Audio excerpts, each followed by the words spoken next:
मेरा नाम परवीना है। मेरी उम्र 12 साल थी। मैं बहुत कम उम्र थी, जवानी की दहलीज पर कदम रख रही थी जब मैंने अपने आप को देखा कि मेरे अंदर नाजुक हुस्न बहुत ज्यादा था। मेरी माँ और बहन भी मुझे बातें सुनाया करती थी। छोटी सी उम्र में ही मुझे इतना बड़ा दुपट्टा दिया करती थी। मैं इस दुपट्टे को संभाल नहीं पाती थी और दुपट्टा अक्सर मुझसे इधर उधर गिर जाता था तो मेरी अम्मी मेरे मुंह पर थप्पड़ मारती और मुझे डांटती थी। मैं हैरान हो रही थी कि आखिर मुझे क्यों मार पड़ रही है, मैंने क्या किया है। मेरी और भी बहनें थी, मैं अपनी बहनों में सबसे छोटी थी। जैसे जैसे मैं बड़ी हो रही थी मेरे जिस्म में कुछ ज्यादा ही तब्दीलियां आ रही थी जो बहुत ही ज्यादा अजीब थी। मैंने बाकी लड़कियों को ऐसे नहीं देखा था, कम से कम मेरी उम्र की लड़कियां तो ऐसी नहीं लगती थी। अब तो मेरी अम्मी ने कपड़ों के साथ दुपट्टा नहीं बल्कि चादर बनाना शुरू कर दी थी। मैंने अम्मी से कहा कि मुझे गर्मी लगती है। अम्मी कहती कि गर्मी गई भाड़ में, इस चादर से अपने आप को लपेट कर रखना, नहीं तो किसी दिन तेरे पीछे कोई मुसीबत हमारे घर में आ जाएगी। चांद रात पर मेरी सारी बहनें बाजार जाने का प्रोग्राम बना रही थी। मैंने कहा मैं भी चलूंगी। उन्होंने कहा नहीं, इस वक्त बाजारों में बहुत रश होता है, इधर उधर के सारे लड़के आते हैं। मैंने कहा तो क्या हुआ, रश में तो मजा आता है। मैंने भी अपने लिए चूड़ियां और चीजें लेनी है। मेरी बहन ने कहा कि तुझे लेकर जाएंगे तो शहर के सारे लड़के तेरी तरफ देखना शुरू कर देंगे और हमें शर्मिंदा नहीं होना। तू घर बैठ, हम तेरे लिए सामान ले आएंगे। मैं अपने कमरे में चली गई और पोट पोट कर रोने लगी। जाकर आईने के सामने खड़ी हो गई, खुद को देखने लगी कि मेरा क्या कसूर है। अगर मैं ऐसी थी, बहुत से लोग होते हैं जिनके साथ इस तरह के मामलात होते हैं। किसी का कद छोटा होता है, किसी का कद जरूरत से ज्यादा लंबा होता है, तो किसी के जिस्म में चर्बी ज्यादा होती है और कोई बहुत पतला होता है। अगर मेरा नाजुक हुस्न ज्यादा था तो इसमें मेरा क्या कसूर था। मेरी अम्मी मुझे मेरी पसंद की कोई चीज भी खाने नहीं देती थी। मुझे इमली अचार खाने का बहुत शौक था, लेकिन वो ये सारी चीजें मुझसे दूर रखती थी। वो कहती थी पहले ही तुमने अपना क्या हाल बना रखा है, अगर खट्टी चीजें खाओगी तो और भी बड़ी भैंस बन जाओगी। अपनी अम्मी के मुंह से ये लफ्ज सुनकर मुझे अच्छा नहीं लगता था। एक दिन मेरी कजन ने मुझसे बहुत ही उल्टी बात कर दी। उसने कहा जो तुम्हारा हाल हो रहा है ना, तुमसे कोई लड़का शादी नहीं करेगा। ये बात सुनकर तो मैं गुस्से से लाल पीली हो गई। उससे लड़ने के लिए खड़ी हो गई और मेरा दुपट्टा गिर गया। हम लोग एक कजन की शादी में थे। सब लोग मुझे देखकर हैरान हो रहे थे। लोगों ने मेरी अम्मी से सवालात करने शुरू कर दिए कि आप लोग सबसे दूर दूर रहते हैं, ज्यादा आना जाना भी नहीं करते, और इसको तो आप कभी भी कहीं लेकर नहीं जाती कि कहीं कोई ऐसा मामला तो नहीं है कि इसकी पहले शादी हुई है और आप लोगों ने किसी को बताया नहीं और ये तलाक लेकर वापस आ गई है। मेरी अम्मी ने कहा कैसी बातें कर रही हैं, मेरी बेटी की शादी नहीं हुई, ऐसा कुछ नहीं हुआ। बस उस दिन के बाद से तो मेरी अम्मी ने मुझे किसी भी शादी में ले जाना ही बंद कर दिया। और ये वो उम्र थी जब शादियों में जाने का इंसान को बहुत शौक होता है कि तैयार होकर अच्छे कपड़े पहनेंगे, सबको देखेंगे, सलाम दुआ करेंगे, खाना पीना होगा। लेकिन मेरी अम्मी ने अब मुझे कहीं भी लेकर जाने से तौबा कर ली थी। आहिस्ता आहिस्ता मैं बड़ी होने लगी तो मेरी मुसीबतें और भी ज्यादा बढ़ने लगी। मेरी अम्मी को हर 4 महीने बाद मेरे कपड़े बनवाने पड़ते थे। अब तो वो मेरे कपड़ों के अंदर इतना कपड़ा रखती थी कि अगर मुझे कपड़े तंग हो जाएं तो वहीं से सिलाई करके कपड़ों को खुला कर दें। वो कहती थी कि तेरे बाप की थोड़ी सी तनख्वाह है और मैं तेरे लिए हर 4 महीने बाद नए कपड़े नहीं बनवा सकती। मेरे कपड़े बहुत जल्दी फट भी जाते थे और एक ही जगह से फटते थे। मेरी एक बहुत अच्छी दोस्त थी जिसका भाई बाहर के मुल्क में होता था। मैंने उसे अपना मसला बताया। उसने कहा एक दवा होती है, गोलियां होती हैं, इनसे ये मसला हल हो जाता है। अगर तू वो गोलियां खा लेगी तो तू भी आम लड़कियों की तरह नॉर्मल हो जाएगी। ये बात मेरे दिमाग में बैठ गई कि मैं नॉर्मल नहीं थी। मैंने उसे कह दिया कि वो मेरी मदद करे, मुझे किसी तरह वो गोलियां मंगवा कर दे दे, मैं उसे पैसे दे दूंगी। ये कहकर मैं पुरसुकून हो गई। फिर 2 से 3 दिन बाद मेरे लिए एक रिश्ता आ गया। अम्मी ने मुझसे कहा कि तुम तैयार रहना।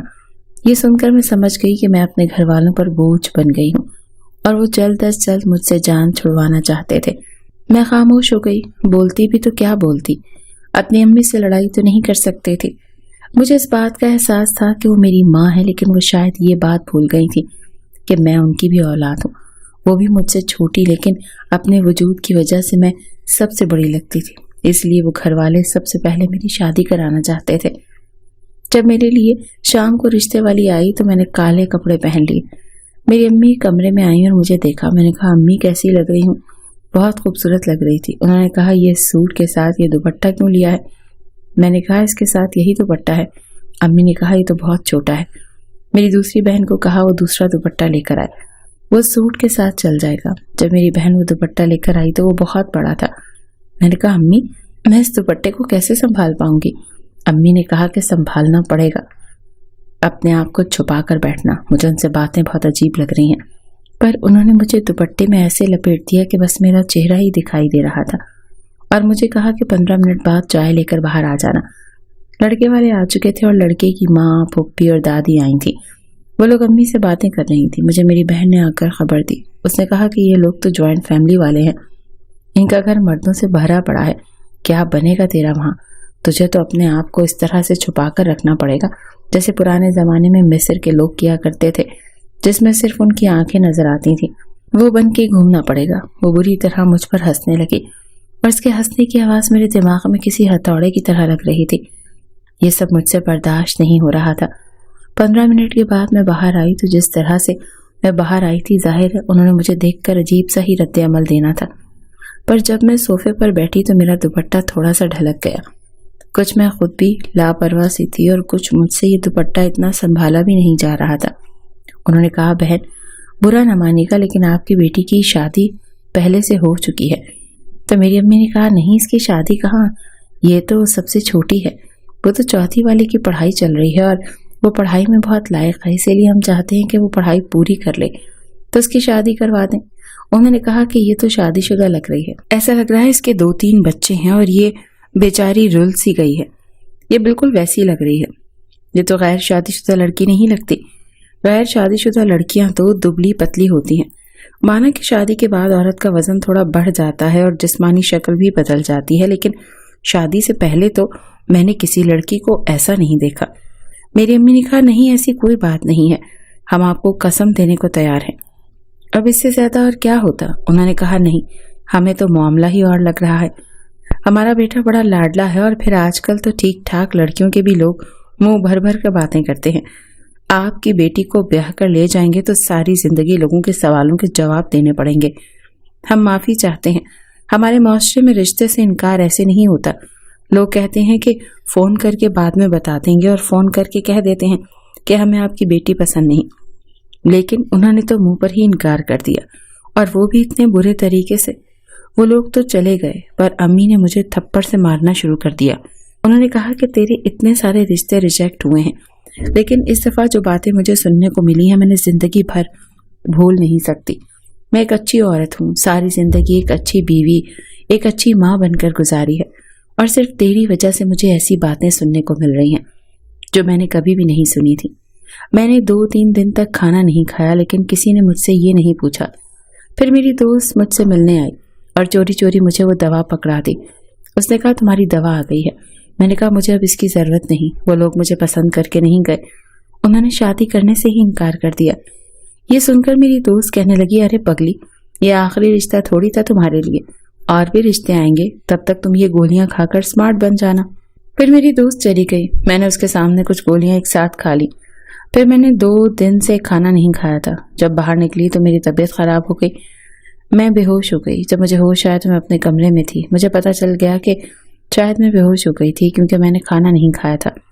चलो अब तो मेरे घर वालों को मुझ पर थोड़ा सा रहम आ जाएगा, क्योंकि मेरी तबीयत इतनी ख़राब हो गई थी कि मैं अपने होशो हवास से बेगानी हो गई थी।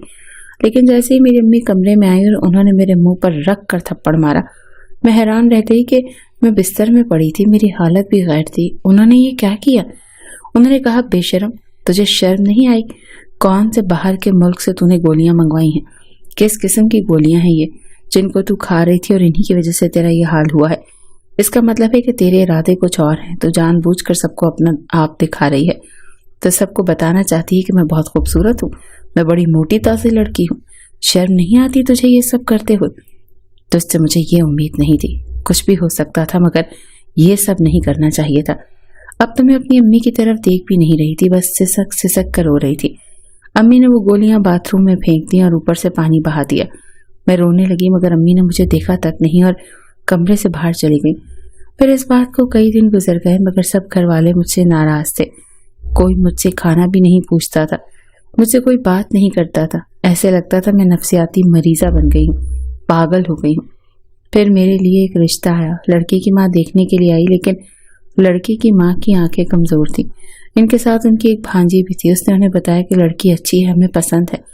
میں چپ چاپ بیٹھی رہی، میں نے کوئی بات نہیں بولی، اپنے آپ کو چادر میں چھپا کے رکھا تھا۔ میری بہنیں ہنس رہی تھی کہ اگر تمہاری ساس کی آنکھیں کمزور نہ ہوتی تو وہ کبھی بھی تمہارے لیے ہاں نہ بولتی، اور جو لڑکی ساتھ آئی تھی اس کی عمر تو کم تھی، اسے کیا پتا تمہارے کیا حالات ہیں۔ اب میں کسی بھی بات کا جواب نہیں دیتی تھی، میں اپنے لیے لڑنا چھوڑ چکی تھی، کیونکہ مجھے پتا تھا کہ ابھی میرے سامنے ایک اور جنگ تھی۔ میرے شوہر نے بھی مجھے باتیں سنانی تھی، اس نے بھی کہنا تھا کہ تمہاری پہلے شادی ہوئی ہے یا تمہارے کوئی بچے پیدا ہوئے ہیں۔ مجھے یہ سب سننے کی عادت ہو گئی تھی۔ جب میری شادی کی تیاریاں ہو رہی تھیں تو میرے کپڑے بن کر آ رہے تھے۔ میری ساس بہت اچھی تھی، بہت پیار سے باتیں کرتی تھی۔ انہوں نے کہا کپڑے پہن کر ایک دفعہ دیکھ لو۔ میری بہن کے منہ سے نکل گیا، اس نے کہا ابھی تو شاید پورے آ جائیں گے، لیکن بعد میں تو کھلے کروانے ہی پڑیں گے، شاید 1-2 ہفتے کے بعد ہی کھلے کروانے پڑیں۔ میری ساس نے کہا ایسی باتیں کیوں کر رہی ہو، ضرور مذاق کر رہی ہو، لیکن ہونے والی دلہن کے ساتھ ایسا مذاق نہیں کرتے۔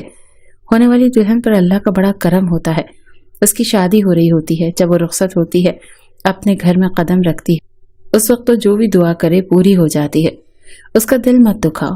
میری ساس میری بہنوں کو ڈانٹ رہی تھی، میں اپنی ساس کی باتیں سن کر خوش ہو رہی تھی۔ چلو کوئی تو میرے حق میں بول رہا تھا۔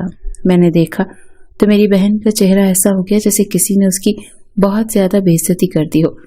مجھے پہلی بار ایسا لگا جیسے کسی نے میرا ساتھ دیا ہے، لیکن میری ساس کی نظر کمزور تھی، اگر وہ مجھے کسی دن دیکھ لیتی تو شاید وہ میرا ساتھ نہ دیتی۔ میں نے اپنے شوہر کی تصویر دیکھی، اب مجھے ڈر لگنے لگا، اور میری ساس نے بھی مجھے بتایا کہ میرا ایک ہی بیٹا ہے اور وہ بہت جذباتی ہے، اسے غصہ بہت آتا ہے، اسی لیے مجھے ایسی لڑکی چاہیے جو صبر کر سکے۔ میں بالکل خاموش رہی، ایک زندہ لاش لگ رہی تھی۔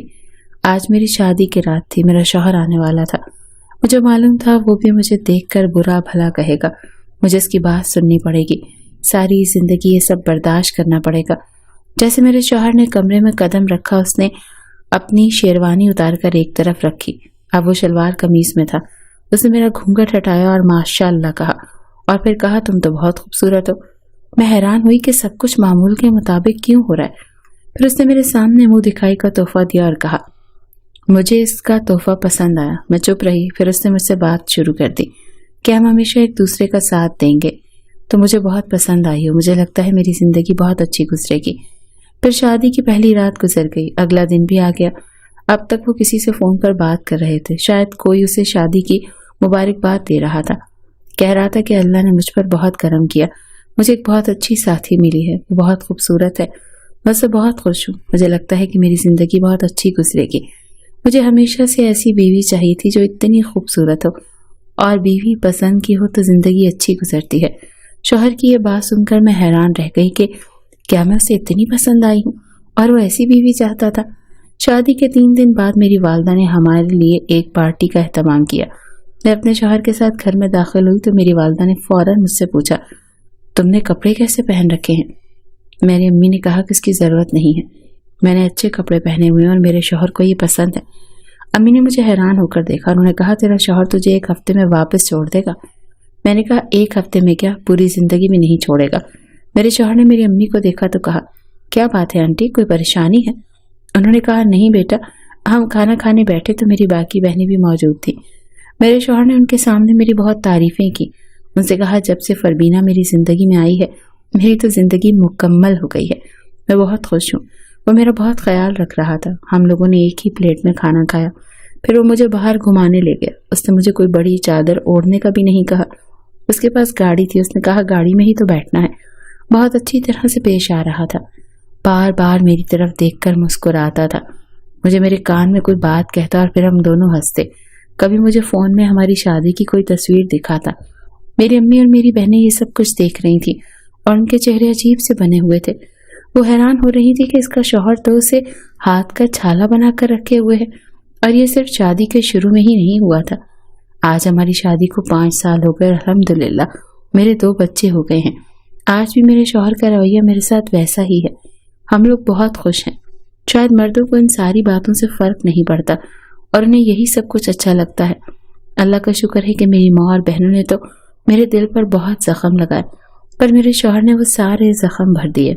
شادی سے پہلے میں نے بہت دکھ دیکھے، مگر شادی کے بعد میرے شوہر نے اپنی محبت سے یہ سارے دکھ سکھ میں بدل دیے تھے۔ آج مجھے اچھا شوہر مل گیا جو میرا بہت خیال رکھتا ہے۔